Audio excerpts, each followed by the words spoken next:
Have you ever played a game, watched a movie, or read a book that has flaws all over the place, yet you can't help but enjoy it because of its strengths?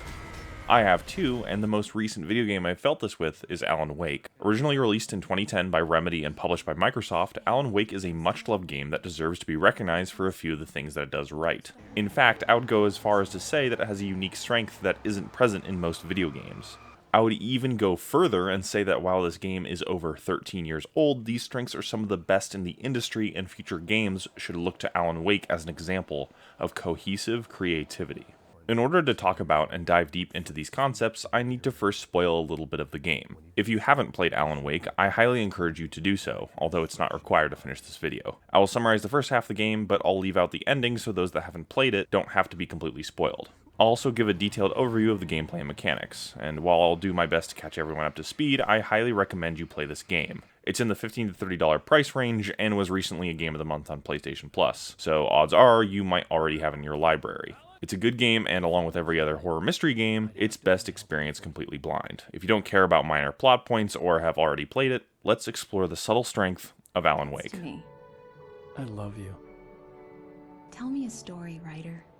For those that haven't played it, or it's been a while, a quick plot summary of the first half. Alan Wake is a very successful writer, suffering from a 2-year writer's block. Despite this, he decides to go on vacation with his wife. After waking up from a nightmare about fighting off dark mysterious forces, they finally arrive in the town of Bright Falls. Their vacation takes an abrupt turn when, upon arriving at their lakeside cabin, Alan's wife, Alice, falls into the lake and Alan dives in after her. He then wakes up 7 days later with no recollection of what he did during that time. Alan embarks on a journey to find his wife and solve the mysteries that lay in the dark. Across 6 episodes and roughly 10 hours of playtime, Alan discovers that there is a mysterious supernatural dark force inside the lake. This force influences his writings and makes whatever he writes come true. The manuscripts you find throughout the game are part of a novel he wrote named Departure. These manuscripts mysteriously detail what has happened, what is happening, and what will happen. In other words, for most of the game, he is living out a story that he doesn't remember writing. Here's the catch. The story is unfinished, and finishing it is the key to saving Alice. A quick recap of the gameplay as well, because that's also going to be important to what I talk about. The gameplay consists of running through linear levels like Uncharted and taking down enemies along the way. You'll use your flashlight to weaken the enemies, and only then can you shoot and kill them. This is the basic gameplay loop. Run across a field or set piece, kill the enemies that spawn, find items to increase your chances of surviving, and repeat. Each level is about an hour and a half of playtime, and each of the 6 chapters usually has its own unique setting, ranging from the woods to a gas station to the streets of Bright Falls. You can find hidden weapons and bigger flashlights that will help you along your journey, while also finding collectibles that are there for the sake of collecting or enhancing the story. So far, if you haven't played the game, it sounds like a typical action horror adventure game. That's because, at first, Alan Wake's biggest and most subtle strength is easy to miss. On the surface, it's a fun story with unique aspects and a heavy sci-fi supernatural feel. The gameplay feels like basic gunplay, on top of Luigi's Mansion-like mechanics. Shine your flashlight until it's time to pull the trigger, repeat over and over again until you win. But what truly makes Alan Wake special is how the tone and story radiate in every single aspect of the game. I'm not exaggerating when I say every single one. This weird and wonderful mix of the Twilight Zone and Twin Peaks shows up everywhere and excels because of it. Let's take a look at multiple parts of the game and the overarching themes in the story and the gameplay. While I already described some of the events of Alan Wake, let's take another look to see what the most important themes and ideas are that are also present in gameplay. To its ports I beam. Do you understand? No. While I can do a very long story analysis, I want to boil it down to 2 main separate ideas or themes. These being the battle of light and darkness, and Alan's writing. In the game, light and darkness are tangible forces in the narrative, with different characters being more closely aligned with each side. Thomas Zane, an important character later in the story, is often represented by pure light. Alice, Alan's wife and main victim of the Dark Force, is deathly scared of the dark. Cynthia Weaver is the hermit of this story and the little old lady that knows all the answers, and is obsessed with being in the light. On the opposite side of the aisle, the dark force in the lake that is represented by an old lady is pretty much the manifestation of darkness, dressed in all black. Other characters like Dr. Hartman try to use this darkness to his advantage, wanting to take control of the ability to write reality. These are just some of the characters that present a crucial and key conflict between light and dark. Alan's writing also plays a very large role. It obviously takes center stage as the game is literally playing out what he writes. At many points in the narrative, he needs to either find or finish his manuscript. Forces of light and dark fight over control of Alan's powers, which results in a cohesive thematic narrative that is simple yet thrilling. Overall, manuscript pages are integral to the events going forward, and you can find pages scattered throughout the levels, but more on that a bit later. I hope my earlier gameplay description didn't sound too boring, because these important story themes play out really well in the basic gameplay loop. For example, light is integral to the gameplay. Your main weapon, a flashlight, drives out the darkness in enemies and makes them vulnerable. Checkpoints are covered in light, and standing in it for an extended period of time heals yourself. Where you should go is determined by a light in the distance that you can always see, and heading towards that light will always progress the story forward. Some of your best defensive weapons are flares, flare guns, and flashbangs. Story-wise, darkness is not just the absence of light, it's a tangible thing that can only be combated with light itself. This is present in all weapons and ways to stun your enemies. I can easily imagine a different Alan Wake. One without a flashlight mechanic that rewards bullet over defensive flashlight play. One where health packs are scattered throughout, or maybe not taking damage for a lengthy amount of time restores your health to full. One where you have invincibility frames on your dodge and can parry all enemy attacks. Instead, gameplay is thematic. The gameplay details that tie into the overarching story may be small, but it is 100% intentional and makes the game that much better. In fact, I wish it took these concepts further. It's possible the game doesn't even need bullets, with such a unique light mechanic behind it.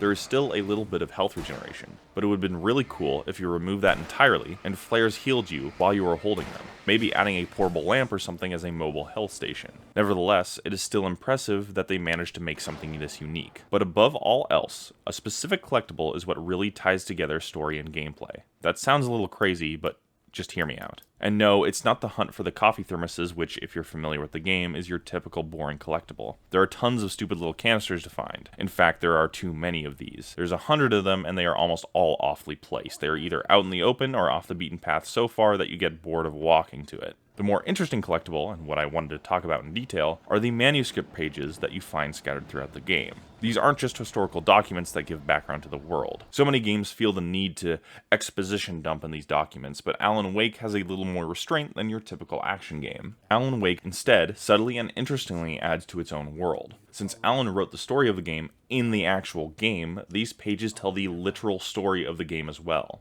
If you haven't played the game, you may be wondering why you should ever pick them up in the first place, since the game will likely tell you the story anyways. Those that have played will likely felt how I did. These pages are integral for a comprehensive understanding of the plot. These manuscript pages become so much more than exposition dumps. Since they are written like a book, their uses are multifaceted depending on the character they are about and when you find them.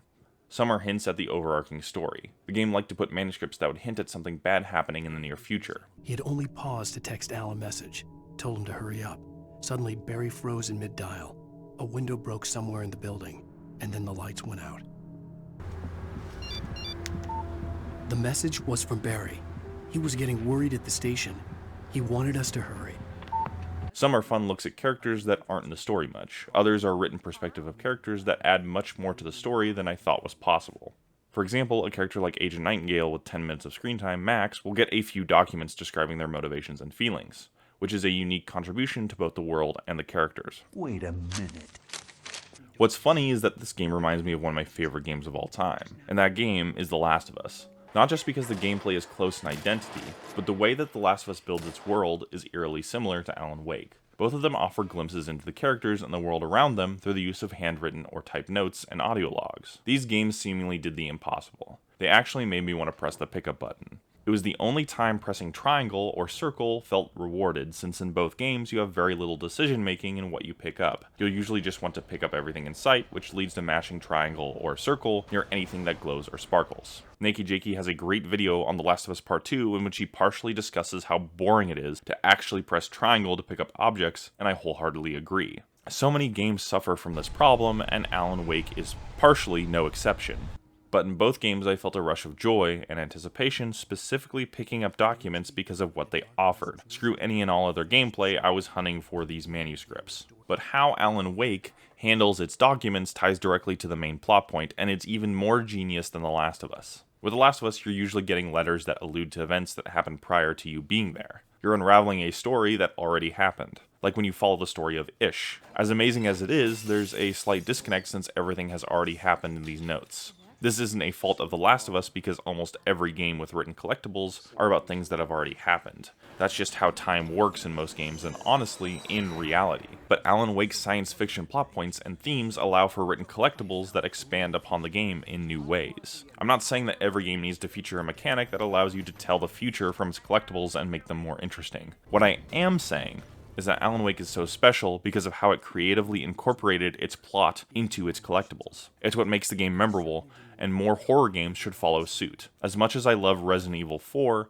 documents are mostly about the same thing: nameless villagers experiencing tragic endings, while all being victims to the plague. In Alan Wake, sometimes the manuscripts are simply about the character's current thought and feelings, which to me is way more interesting. To summarize, too many games have collectibles like the coffee thermoses. They are just there to just press the pickup button and bloat the game's time it takes to 100% it. Games need more collectibles like the manuscripts. Collectibles that add to the story and current characters, which is leveraged by the main plot point itself. As a bonus, I really quickly wanted to mention the Discount Twilight Zone episodes titled Night Springs that help contribute to the feel of the game. These shows are a delight, and constantly left me wondering how they tie into the story. A brilliant reveal in Chapter 4 is that Alan himself wrote some of these episodes. This left me wondering if they had a chance to turn real like the rest of his writings, since they were playing all over Bright Falls anyways. While nothing explicit is ever stated, I appreciated the air of mystery surrounding this TV show, and coming across them randomly was a much needed break from a repetitive gameplay loop. Only in Remedy games will I stop to view live action videos in a video game. Is that too moronic? Indeed. Who can tell? Don't get me wrong, Alan Wake has plenty of frustrating moments. At certain points, it's easy to accidentally trigger a cutscene moving the story forward. Your enemies are much faster than you, and you can get overwhelmed easily. You can get hit by knives that you can't even see, and you can get stun locked to death in janky and dated animations. It's extremely frustrating. The dodge mechanic is shaky at best, and completely broken at worst. Your items reset too often, which robs you of any reward for smart item management. Parts of episode 2 and 3 are a bore, and the kidnapping plotline feels like filler.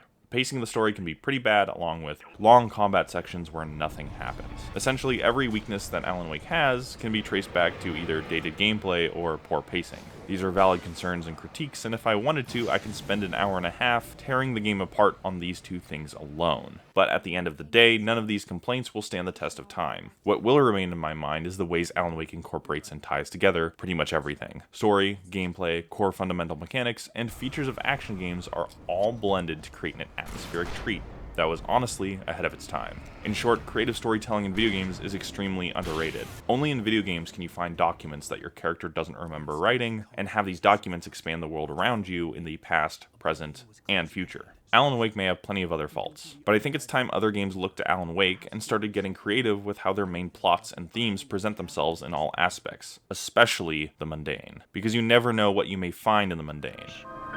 Especially in Night Springs.